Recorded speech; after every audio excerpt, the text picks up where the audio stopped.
Sometimes it's not your enemies who hurt you the most.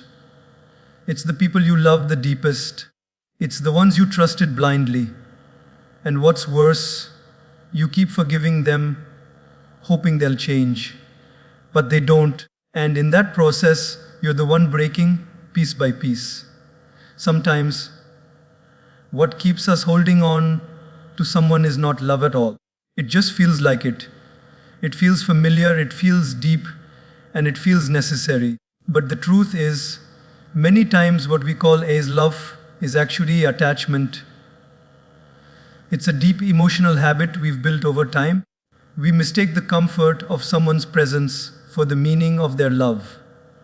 We say, I can't imagine my life without them, not because they bring peace, but because we've forgotten what peace feels like without their chaos. Attachment is tricky. It convinces you that suffering is a sign of commitment. It whispers, if I just stay a little longer, they'll finally see my worth. But love doesn't demand you to shrink so someone else can stay comfortable. Love doesn't ask you to abandon yourself just to keep someone else happy. True love nourishes you. It doesn't drain you. It doesn't keep you walking on eggshells, wondering what mood they'll be in today. When we are attached, we confuse intensity with intimacy. We think the emotional highs and lows, the constant push and pull, are proof of deep connection. But that's not love, that's emotional addiction. Real love is calm, it's peaceful. It doesn't make you question your worth every time you argue. It doesn't make you beg for attention or chase after validation. It simply is. It flows naturally, without fear, without control, without needing to prove itself. Sometimes we hold on because we believe that leaving means we didn't care enough. But that's not true. You can love someone and still realize they're not good for your mental health. You can care deeply and still know you have to let go. Love without peace will slowly destroy your joy, your confidence, and your sense of self. When love turns into a battlefield, where every word becomes a weapon and every day feels like a test, you have to ask yourself, am I growing with this person, or am I losing myself trying to keep them? Attachment keeps you trapped in cycles of hope and disappointment. You keep waiting for that one good day, that one right moment when things finally change. But love isn't supposed to feel like waiting in pain. It's supposed to feel like being at home. And home is not a place where you're always defending yourself or explaining why you deserve kindness. When you let go of attachment, you make space for real love. Love that's rooted in respect, peace, and understanding. You start realizing that love is not about how tightly you can hold on, but how gently you can let go when holding on starts to hurt. You understand that true love doesn't imprison you, it sets you free. So don't confuse attachment with love. One is built on fear, fear of losing, fear of being alone, fear of starting over. The other is built on freedom, the freedom to grow, to be yourself, and to give without losing your soul in the process. Love helps you rise, attachment keeps you chained. And sometimes, the most loving thing you can do is release the hand you're clinging to and finally reach for your own heart. Forgiving someone doesn't mean you have to keep allowing them to hurt you. It doesn't mean you have to keep the door open for their behavior to walk back in. Forgiveness is not about pretending it never happened. It's not about saying, it's okay. Because sometimes it's not okay. What forgiveness really means is freeing yourself from the emotional weight of what they did, not freeing them from the responsibility of it. You see, when someone hurts you deeply, the pain doesn't just stay in your heart. It seeps into your thoughts, your sleep, your peace, your energy. You replay the moments over and over again, trying to understand why.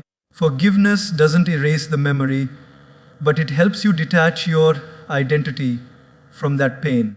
You're no longer the person who was betrayed. You become the person who chose peace over bitterness.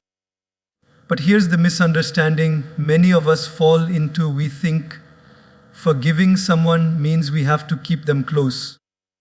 We think it means we have to keep giving them chances over and over again because good people forgive.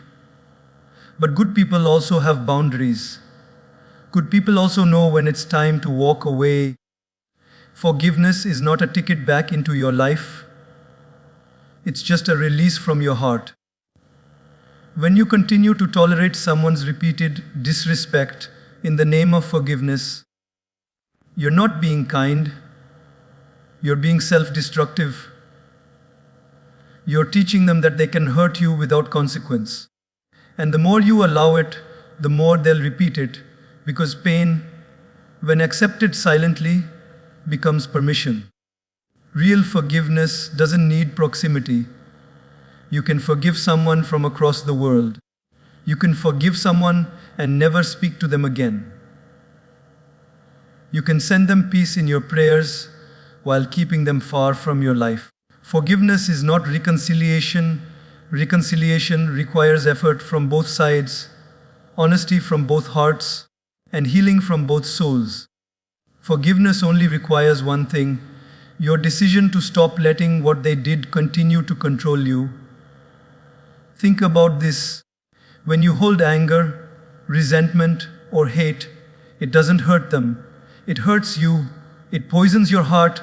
It clogs your peace. It distorts your view of life. But when you forgive, you unclench that tight fist around your pain.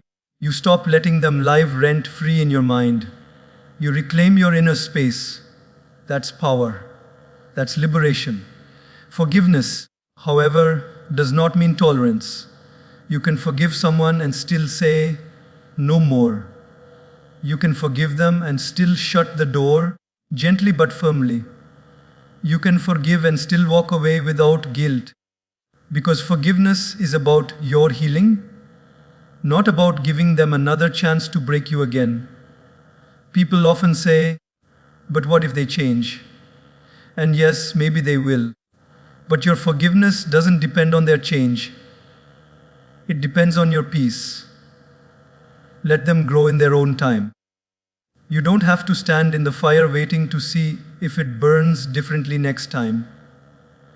Forgiveness means saying, I refuse to carry this pain anymore. But it also means saying, I refuse to let this pain continue. You can release the bitterness without reopening the wound. You can bless them from afar and still protect your boundaries. Because at the end of the day, forgiveness is an act of love, not for them, but for yourself. When you stop confusing forgiveness with tolerance, you begin to understand the real meaning of compassion. Compassion is not allowing harm to continue. It's having the courage to end the cycle with kindness in your heart and strength in your soul. So forgive them, not because they deserve it, but because you deserve peace. And after you forgive, let go. Because you can't heal in the same place that broke you. Pain is one of life's greatest teachers, but it was never meant to be your permanent address.